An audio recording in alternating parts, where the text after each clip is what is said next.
Coming up tonight on Prime Time Local News. Lloydminster passes the first reading of the contentious land use bylaw. And an update on the coaching position for women's basketball at Lakeland College. Tonight on Pet Project, we have the gorgeous 5-month-old Angel. She is up for adoption currently and is absolutely sweet. And we also have a number of events coming up this month in April that we will be talking about all that tonight.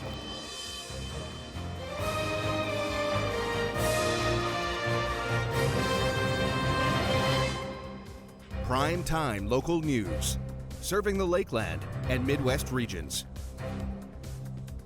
Hello and welcome to Prime Time Local News. I'm Callan Dunlop. Thanks for joining us. Lloydminster's contentious land use bylaw is just one step closer to being passed, with the official first reading taking place at Council this week. Many discussions have taken place in the Council chambers regarding the bylaw, most recently during the February 10th meeting. Lloyd residents have voiced their frustrations with the proposed bylaw, where Council believes a lot of those issues have been addressed. We had the public hearing, and there was a great deal of concern around about 4 or 5 major items. And those items, I believe, have been addressed as best as possible by the city administration in consultation with council, as well as individuals and businesses for the areas of concern. Council urges residents to remember that this is a living document where changes and amendments are always possible to be made. We have evolved and it's changed, and that's where the land use bylaw will continue to address from that perspective, to still protect individual rights and having that right to have your own backyard and enjoy your backyard, but also at the same time laying out some things from a perspective that leads to orderly government as well as orderly society as we know it. The full land use bylaw can be viewed on lloydminster.ca. A public hearing is planned on April 28th at 2 p.m. at City Hall, where the bylaw is anticipated to be passed. A Fill the Seats radiothon to raise money for the Cenovus Energy Hub is taking place on New Country 95.9 tomorrow. Our Lane Hoffert spoke to 2 members who are heavily involved with the soon-to-be venue. I'm joined here today with Don Bowie and Todd Kirkpatrick, and we're going to talk a little bit about the Fill the Seats radiothon that's happening to raise money for the Cenovus Energy Hub. So I'll start with you, Don. Why don't you just tell me a little bit about what that is and why it's important that you guys are doing this? So it's an amazing partnership with Stingray Radio to be able to support our fundraising efforts for the Cenovus Energy Hub. We're doing a live radiothon during April 9th to be able to connect the community and try and raise some money for our new facility. All right, and Todd, why don't you just tell me a little bit about it as well? So the thought is that along the way we've had a number of wonderful corporate sponsors that have stepped up, and Cenovus being one of them with the naming rights and many, many others. And as part of the campaign, we've known that we want to give people an opportunity to contribute individually or make smaller contributions as businesses. So when you see the businesses that have stepped up so far, and the contributions they've made are wonderful, and I think we owe it to ourselves as individuals in the community to step up and do what you can, and whether that's a personal donation of what's appropriate for you, or if it's a chance for your business to get some money in that way. And in an event like this, to do Wednesday's radiothon, it's about awareness and reaching out to as many people through Stingray and 95.9, and also through social media to be able to connect and link through to their live stream for people to listen to. So we're looking forward to it. It's going to be awesome. Perfect. And Todd, I'll start with you this time around. What can people expect on-air content-wise during the radiothon? During the day, there'll be a lot of the normal programming you'd get. So if you're a loyal 95.9 listener, you're still going to get what you like. But also, it's an opportunity to share information about the project and also hear from a lot of the people that will be impacted by it. We're going to hear from young athletes that'll get to play there next year, and kind of a range of people that are excited about the project. It's about awareness and the excitement that we're all looking forward to. As Todd mentioned, we're going to hear from a lot of athletes and you know, people who will be looking to use that facility. We're also going to hear kind of community-focused stories and you know, folks who are involved from that community aspect. So coaches, you know, people who've had kind of amazing stories, and you know, people who are wanting to support this initiative through sponsorship. So the wonderful companies that have stood up to help us support our fundraising for our new facility.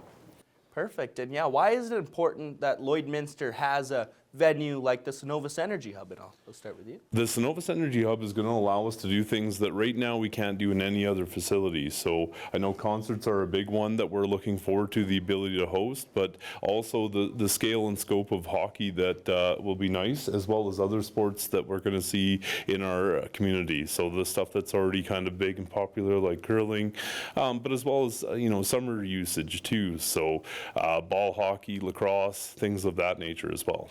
Yeah, it's exactly what Don says, and I think it's just a bigger scope of that stuff. I think I'm looking forward to global, you know, world-class curling events that can happen there. I think the rodeo community has an excellent opportunity to get back into a facility here in Lloydminster. It's been a while since there's been something, you know, the Civic Center, I went there as a kid, but this facility, yeah, I think you can bring that back, and there's a big opportunity to do it. And then, like we said, like Don mentioned, the concerts, we're all excited for that next level of performer. The Vic Juba Theatre is a perfect facility. It's a 500-person facility, and this gives us that range of something a bit bigger, and to attract some artists that want to bring more of a stage show, and some names that we're all going to be excited to think, wow, I didn't think I'd get to see that artist that I love in my community. Everyone's looking forward to that. All right, and perfect. I've got kind of a double question here, so I'll ask you the first part, Don, and then I'll ask you, Todd. Yeah, first, do you guys have a goal in mind for the amount of money that you want to raise through this radiothon? Not a hard goal, just again, you know, wanting to, you know, reach out to the community and to kind of highlight that individual, you know, donation to kind of help support what our wonderful sponsors have already done. So like Todd mentioned, whatever, you know, is reasonable and able to give and as a personal goal, absolutely. Awesome. And yeah, Todd, what are some ways that people in the community can help the Cenovus Energy Hub come to fruition? I think things like this, everyone should be excited to tune in for the day, either, you know, on your radio in your vehicle or through the Stingray, the app, and whatever way you get your streaming radio services. So when people connect with us for the day, they're going to hear a lot of the sponsors that have signed up for the day, hear about their businesses and them being involved.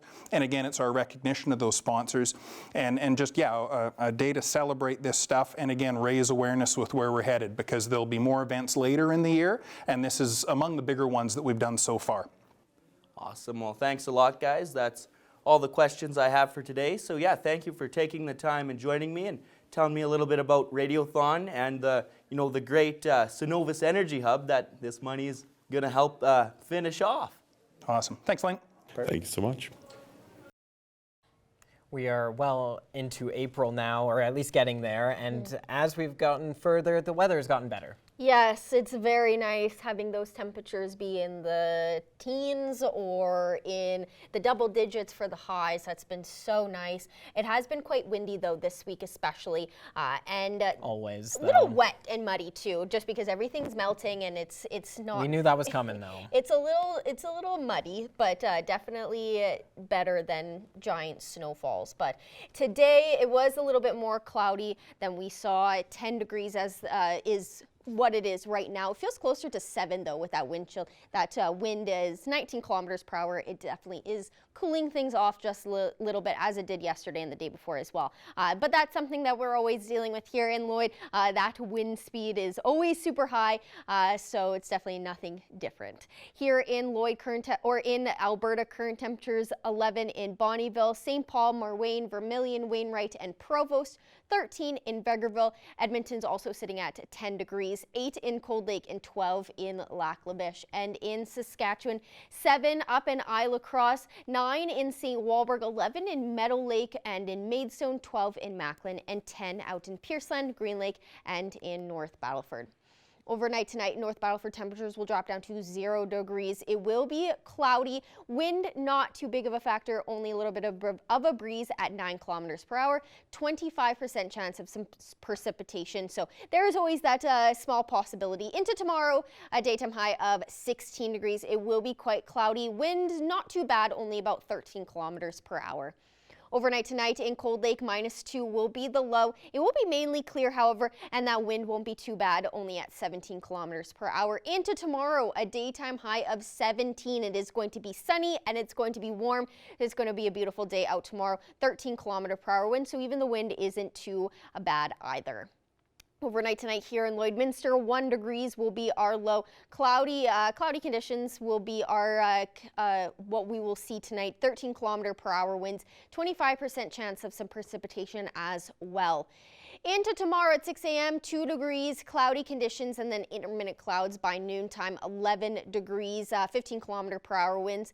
That will remain pretty much all day, so winds not too bad, more of a breeze, 16 degrees by 6 p.m., and it should be sunny. And then those clouds will start to roll in just a little bit at midnight. 6 degrees will be the temperature, and wind will slow down just a tad to 13 kilometers per hour.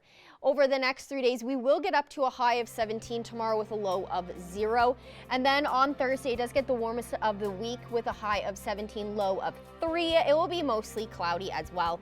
And then on Friday, expect that wind to pick up and those clouds will decrease with a high of 15 and a low of 0. So over the next couple days, we are having some warm highs, which is nice. However, that wind is cooling things down just a tad, but it is still quite lovely out. That's a look at your first weather forecast. We'll have more news coming up after the break.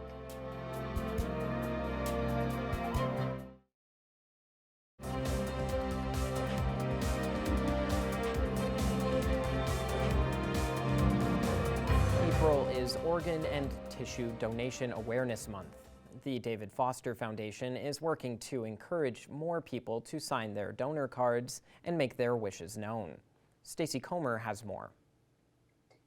Well, April is Organ and Tissue Donation Awareness Month, and I'm so excited to be joined today on Primetime Local News by the CEO of the David Foster Foundation. Michael Ravenhill is here. Mike, we chat with you every single year about this, trying to get the message across, so thank you once again for joining me.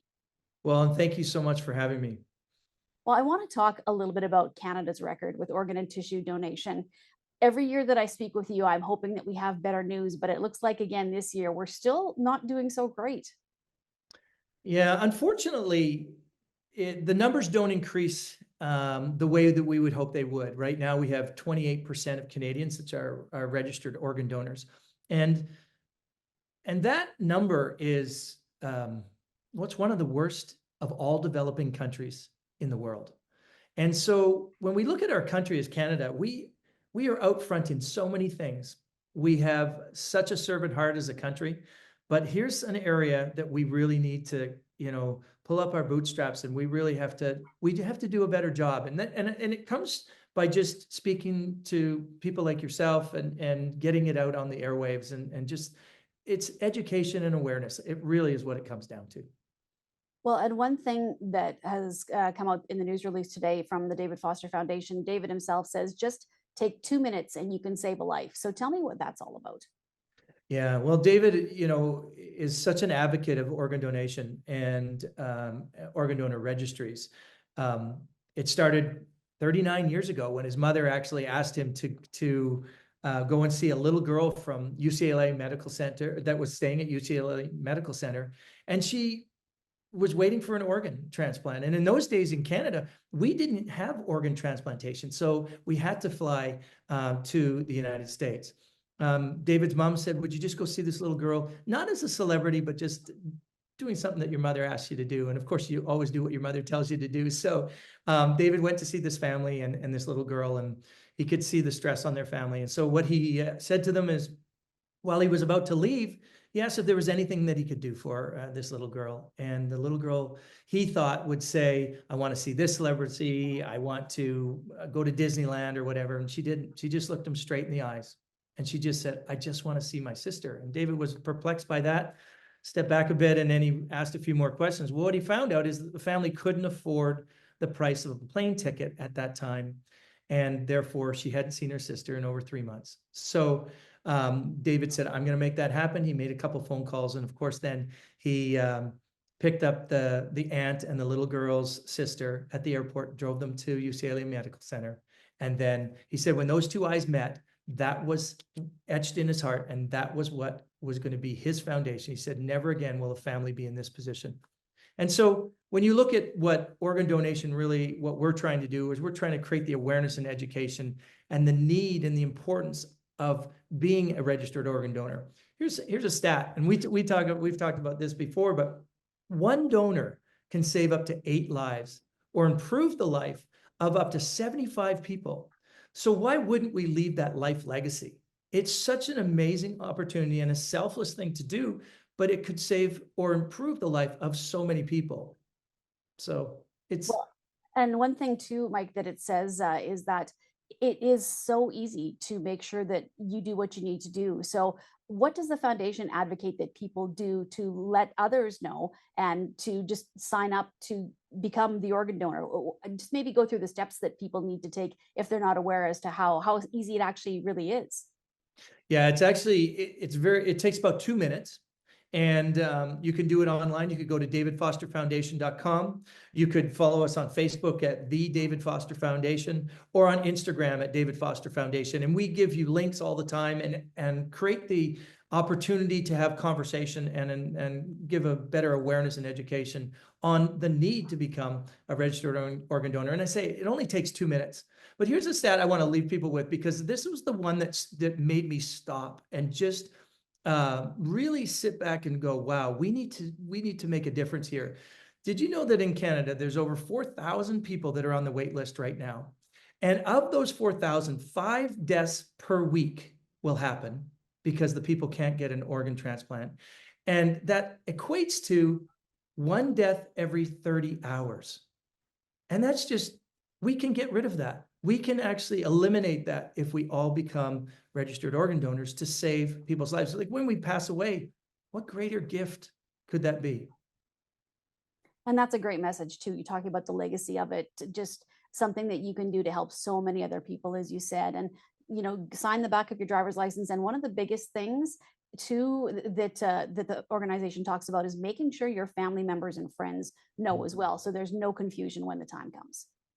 Yeah, that's such a great point that you make, is because if you don't tell your friends and family or post on social media that you've just done it, one of the biggest things is that when it comes that time that you do unfortunately pass, if the entire family is not aware of your wishes, they will not continue with your wishes. So tell your family and step out and make that decision, or at least consider it. That's really what we're asking you to do. Well, Michael, a pleasure as always speaking with you. Thank you once again. Again, April is Organ and Tissue Donation Awareness Month. And one more time, if you could give us the website of the David Foster Foundation, where people can find all of this information and so much more on how they can even get help if they need to. Yes, davidfosterfoundation.com. You can click on becoming a donor, and it'll take you to each province in the country. All right. Well, thank you so much for joining me once again. My pleasure. Thank you for having us. Now let's take a look at your closing market numbers for today.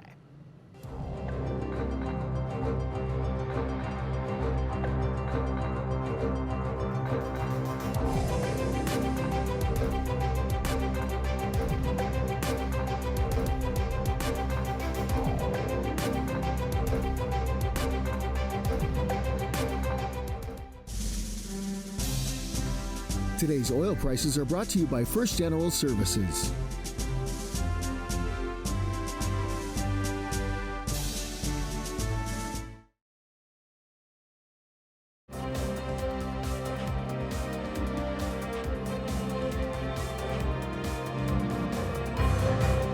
Sustainable Food Security, as well as Lloydminster and Vermilion for Equity, have teamed up for a new project on the go called the Greenhouse Project. Our Randy Cormish got the chance to speak with the founder of Sustainable Food Security to learn more about the initiative. Today, I'm joined by Reagan Solodke, who is the founder of Sustainable Food Security. And today, we're just going to be talking about the greenhouse project that they are working on right now. So, thank you so much for joining me today, Reagan. Could you just start off by telling me a bit about the greenhouse project and what it's all about? So we received funding from the local food infrastructure fund, and we had pitched to them the idea that because LVE already does street team where they provide a meal at least once a week to those in Lloydminster that require it, whether you're unhoused, underhoused, unemployed, underemployed, and just require a little bit of help. Um, we wanted to grow more food for them. So as things get more expensive, it makes a lot more sense to buy a package of seeds and put it in the ground than it does to buy hundreds of pounds of potatoes when you are already trying to reduce your budget.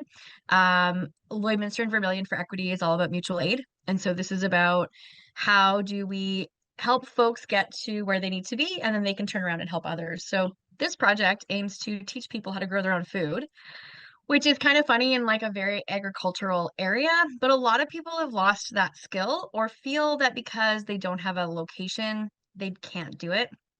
So the idea was to build a greenhouse and expand upon the garden spaces that have been created at Gibney House to allow for education. So folks that are looking for new skills are going to be able to come in and do workshops, work series, and help find a way into workforce that might not even be applicable to gardening, but learning how to use different tools, learning that time management skill, practicing those skills again.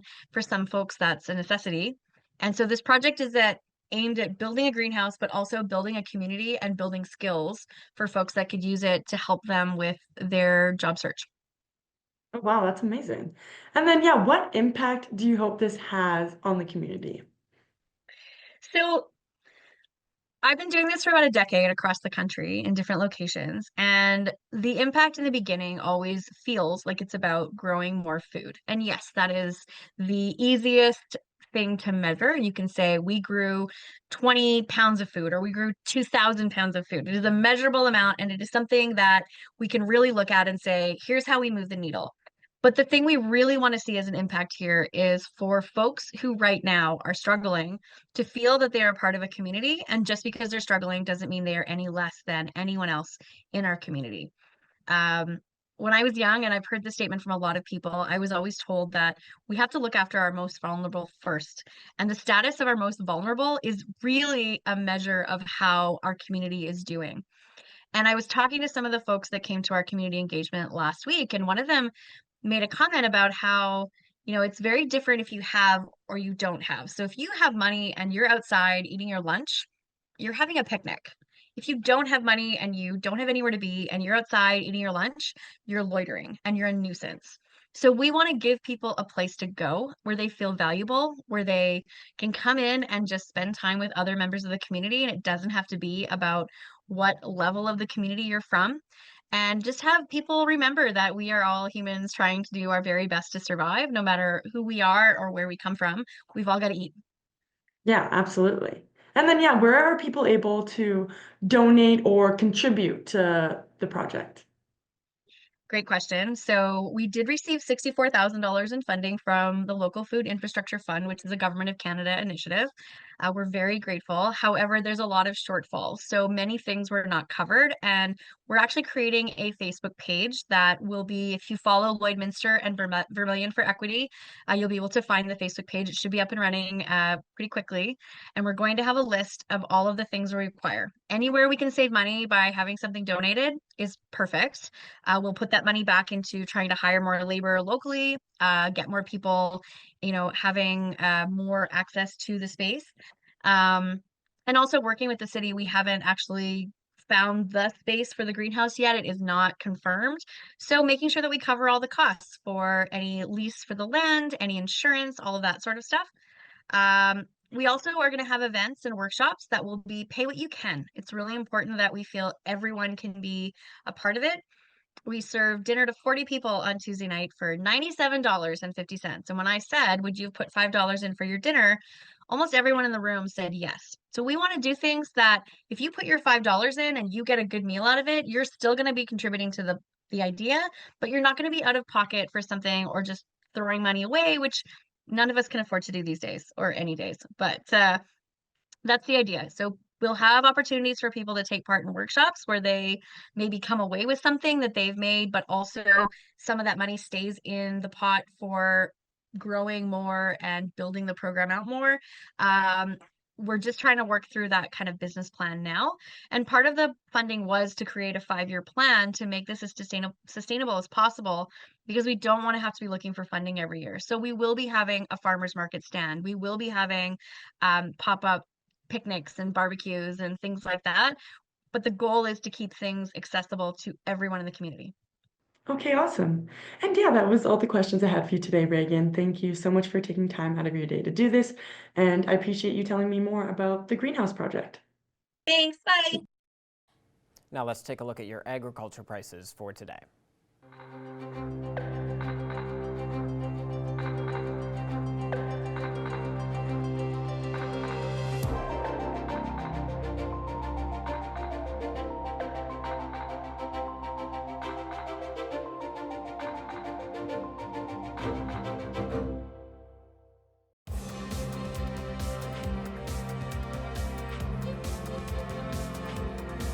The Lakeland Rustlers women's basketball team has just hired their next head coach. Our Thomas Wildman learned more about the new hiring. Today I'm joined by Al Rogan, the athletic director of Lakeland College. He's here today to talk about their brand new head coach for the women's basketball program that they just hired recently. And so thank you so much for joining me today, Al. Thanks for having me. And so Todd Warnick is your new head coach. Talk to me a little bit about when you first got in contact with him and the whole coaching finding process, and then just why he really stood out as the guy that you wanted to now helm this program. Yeah, absolutely. We basically posted a job position for the women's head coach probably about January, February-ish. We had a number of applicants, some really good applicants actually, and Todd was top of the pack, and you know, he just comes with so much experience and a lot of ACAC experience, so obviously he was our top choice, and we're really happy he accepted. And so talk a little bit about that experience that Todd has and how much that's going to bring, not only for recruiting coming up here over the summer, but then also once the preseason and regular season starts up at the end of summer and into fall. Yeah, it's great. So Todd's got over 15 years of coaching women's basketball in the ACAC. He's probably got over 20 years of experience coaching post-secondary basketball holistically. So just knowing our conference, knowing sort of what to expect in her conference, that gives them basically a head start, where if we hired somebody who was new to our conference, it would be one more thing they would have to figure out as they kind of work through the year. So and plus, having that much experience recruiting wise, people know who he is, so he has a little bit of reputational capital that it's not like a brand new coach who's just starting up and people wondering whether or not they're going to be able to lead the program. And so then finally, of course, Lakeland is really important here to the community, and so just how excited are you that Todd's going to become a part of the Lloydminster and Vermilion communities and be able to integrate with the great basketball community that has been established here over the last few years? Yeah, Todd's great. Like we talk about the 3 C's in our academic program, or in our athletics department, community, classroom, and competition. And Todd hits all 3 of those pillars in spades. So he's got the history with competition. He's a very student athlete focused coach for sure, and community minded. He knows that smaller community, they need to be involved, and he definitely wants to be involved in our Lloydminster and our Vermilion communities if the opportunity presents itself. So through coaching, camps, things like that. Awesome.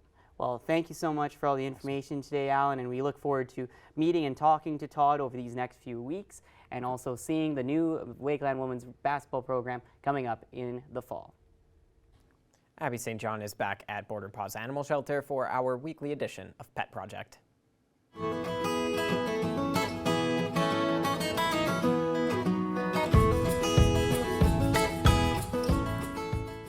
I'm back at Border Paws Animal Shelter for our weekly edition of Pet Project, and today we have the gorgeous Angel. If you're fans of Game of Thrones, you will notice that she looks exactly like the dire wolves, and she is so gorgeous. She was born here in the shelter. She was part of the litter that you guys had. She's the last one. Yeah. So yeah, tell me about her personality, her story. She is a little bit shy, but it definitely does not take away from her sweetness. Yeah, we're hoping she opens up a little bit once she's a little bit more comfortable. But for the longest time, it was her and all of her siblings, so they kind of had each other for support. But now she's just the last one. She's the only one who hasn't been adopted yet. She's absolutely gorgeous. She is such a sweet dog. She's great with other dogs. She's great with kids. When she does open up and she's comfortable with you, she does get a little bit excited and a little bit jumpy. We are doing some crate training with her, and she's been doing phenomenal. She is a very, very trainable dog. Yes. She's so good. Yeah, you're such a good girl. She's very sweet. I think she would make a great addition to any home, especially one with kids. I feel like she would thrive in a home with kids for sure. Yeah. She's very playful when she opens up. And she's like, a little bit nervous. This place, people come in all the time, different smells, but I think having a child, as a companion, I think will get her definitely to open up a lot. And she'll lead that pack well, so that's amazing. She is absolutely just the sweetest. Oh, she just is. And the shyness, like I said, it doesn't take away from her sweetness. She just needs a little coaxing out of her shell. But once she'll make the greatest companion. Now, going off of some events, we have one that's coming up very, very soon, this Saturday. Yes. Name That Tune at 4th Meridian. So quickly give details when, where, what time, and what to expect. So we're going to be at 4th Meridian on Saturday from 7:30 to 8 p.m. for Name That Tune. If you're familiar, we play little snippets of a song. You have to guess what it is. You can do it in teams or by yourself. The winner does get free pizza. Of course, donations are not mandatory, but definitely welcomed, and everything that gets donated comes right back to help us take care of animals still looking for their forever homes like Angel here. Absolutely. And if you can't make it out to that one, have no fear, because there are a couple more events happening in this month on the 22nd. A little Easter-themed fun scavenger hunt is going to be taking place. So what are the details on that? So we've partnered with several different businesses in town, and essentially if you're interested, for sure email events@borderpaws.ca. You will get an email back about the meetup spot where you will receive the clues. And of course we need picture evidence, so take a picture of the things that you find at those places with your smartphone. Whoever gets the most and earns a TJ's Pizza Feast. Lovely. And who doesn't love a fun scavenger hunt? Beginning of spring, kicking it off. I love that. And then finally, if you're a big fan of tattoos, this event is perfect for you, because Beauty and the Beast Tattoos teaming up with you to put on an event. So tell us what they need to know about that as well. It is taking place that Saturday after the scavenger hunt. Yes, they will be posting on their social media little previews of the tattoos that are going to be available. I'm pretty sure they're going Disney themed with it. Love that. Beauty and the Beast. Right? So they're open from 12 p.m. to 7 p.m. This is going to be a first come, first served basis. So get there early. Tattoos will range from $100 to $150, I think, depending if you want shading or not. And all that money will come right back here into the shelter and help us take care of these babies. Love that. And I love when you partner with events like that, where you get a different community of people who love tattoos, but then also love animals at the same time. I love it. And then finally, same question as every week. What are the donations you are in need of? And if anybody is interested in volunteering, how can they contact us? So donations, we are doing our spring cleaning. We're in need of some scrub brushes and things that we can use to clean the walls, different cleaners, stuff like that. Poop bags, we go through a lot of them. We walk the dogs off site a lot of the time. So poop bags, peanut butter, kitchen garbage bags, the extra large, extra strong garbage bags. Catnip. Will also be needing things like bleach, laundry soap, floor cleaner, things like that. Small blankets would be greatly appreciated as well.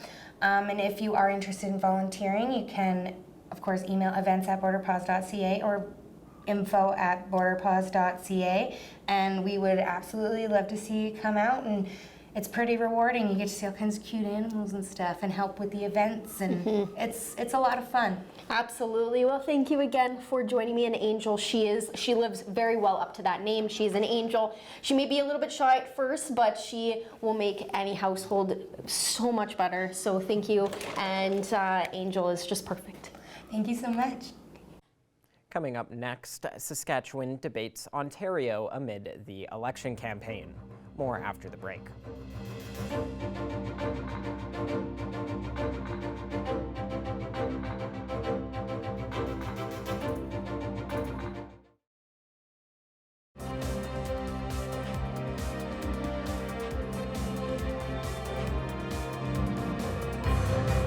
Scotty Community Hall will be hosting a dinner theater coming up on April 11th, 12th, and 13th. Our Jackson Fontaine talked with a member from the community hall to find out more. I'm joined here today with Julie Evans, who is on the Kitscoty Community Board. So Julie, thank you for joining me. Thanks for having me. It's great to be here. You guys have a dinner theater coming up on the weekend in Kitscoty. But before we get into that, could you give our viewers a description of what a dinner theater is? Oh, wow. It's just a night of fun. So we start out with people arriving and just having some time to visit as people are getting to sit down and chat with their neighbors and friends. We do have our bars open. We have always lots of really fun, interesting specialty themed drinks as well as the usual.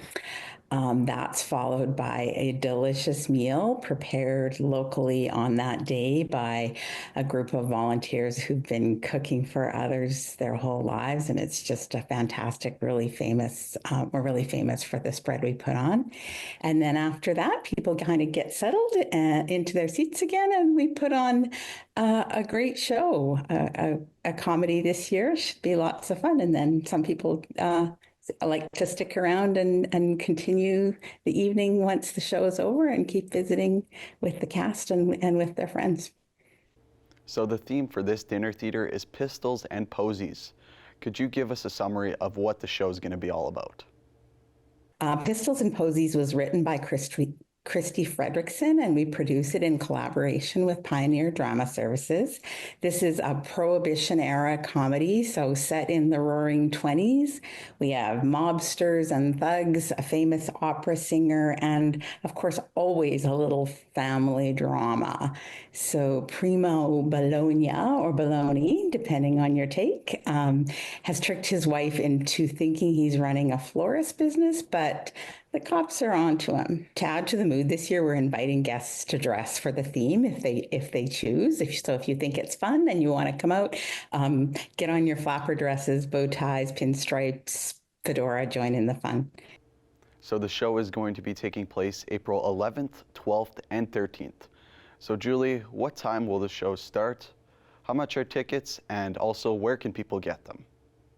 As for tickets, we have a few tickets left for Friday and then again Sunday. And so Friday, the doors open at 5, dinner is at 6:30, and the show will start just after that, around 7:30. Sunday, the doors open at noon, dinner is at 1 o'clock, and the show starting just after that, around 2 o'clock. Tickets are $60, and you can get them either by contacting me, Julie, at 780-808-1217, or you can email kitscottyhall@gmail.com.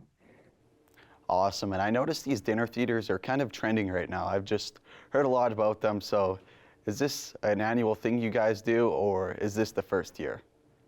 This is our 19th show over since 2003. I guess we've had a couple of years off breaks here and there, but it's our 19th show, and it's always been really a big hit. We have just a ton of volunteers that bring energy and enthusiasm and lots of support for the community. We'll have well over 100 volunteers helping out for the weekend with cast production, meal prep and service. We've got the 4-H kids doing dishes. So it really is a community event. So when I think about it being the 19th annual show, that's how that happens. Our whole community just really gets behind it and brings their unique talents to make it happen. Okay, and then my final two questions are, where is the event actually being held? And then, is there anything else you'd like to add about this dinner theater? Yeah, it's held at Kitscoty Community Hall. And I guess the thing to add is just that we are so grateful for all the support we get from our community. I've mentioned that. And also just really great support from our local media. Special thanks to Stingray. We just couldn't really do this and let people know about it if it weren't for you. Perfect. Well, just to recap, that is the Kid Scotty Dinner Theater coming up on April 11th, 12th, and 13th. And if you're looking to get tickets, just contact Julie. Thank you for doing this today. Thank you. Have a great day. Coming up after the break, our Abby St. John will have another look at our evening weather forecast.